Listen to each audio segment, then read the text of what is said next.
At nagpapatuloy po tayo sa ating talakayan. Alam po ninyo, mga kababayan, mga magulang at mga taga-subaybay, mga minamahal naming mga tagapakinig, medyo marami po nakakapansin sa maraming problemang nararanasan, di na lamang dito sa ating bayan, kundi sa iba't ibang bansa, sa buong sangkatauhan.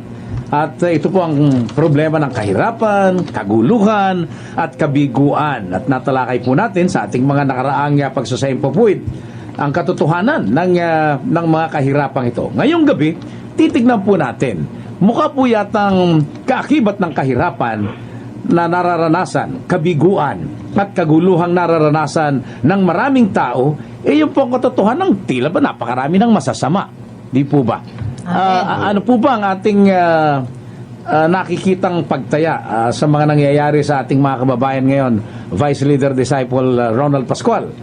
Amen. Mapapansin nga po natin sa ating kapaligiran na marami ng mga kahirapan, kaguluhan, kabiguan, at dahil po ito sa kasamaan ng mga marami sa mga tao ngayon. Mukha po yatang itong kasamaang ito, Vice Leader Disciple Ronald, mukha yatang naitala na sa Biblia. Mukha po yatang hindi ito bago na ngayon lamang nangyayari, kaya dapat tayong mamangha. Ibigay po natin sa ating mga tagapakinig ang katotohanan ito po ay naitala na pala.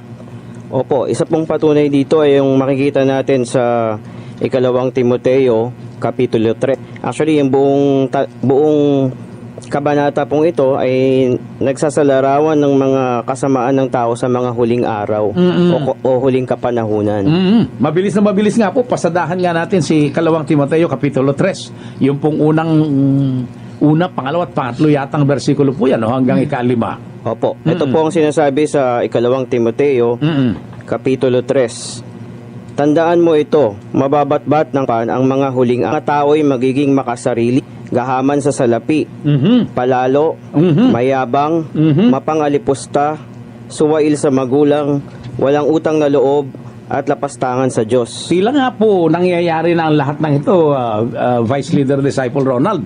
Opo. At mukha nga pong laganap na laganap. Kung magbabasa po kayo ng dyaryo, makikita po ninyong laman po ng mga balita yung ganitong klase ng mga kasamaan ng ating mga kababayan at sa iba't ibang bayan sa daigdig. Oo nga po.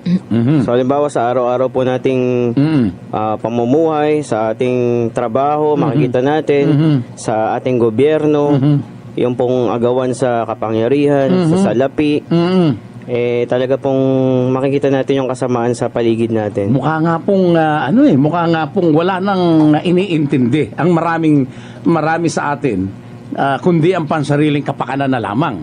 Opo. Amen. At Pastora Aida Rabang, ano po ba ang binabanggit ng banal na kasulatan ng Biblia sa bakit ba nangyayari itong ganitong klase?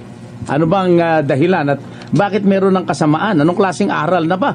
Anong klaseng mga katuruan na ba ang sinusundan ng maraming mga tao sa kasalukuyan? Maliwanag po, ang sinasabi po dito ng unang Timoteo 4:1. Uy, ano po ba sinasabi niyan?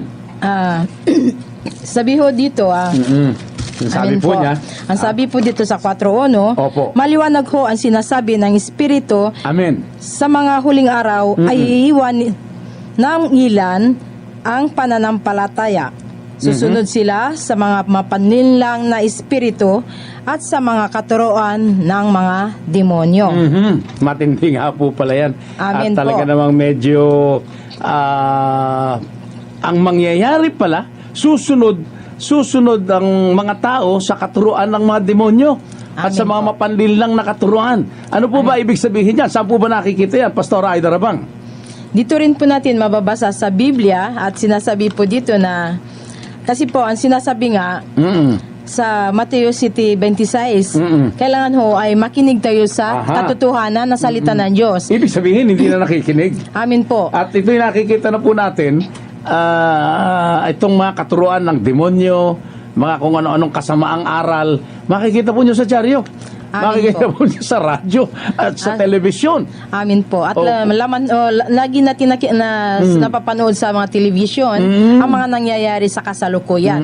Lalong-lalo na po ngayon, makikita natin Oo yung nga mga po. kabataan nagiging Talaga. suwail na sa magulang. Ayun nga po. Alright? Amin po. Okay. At atin pong bibigyan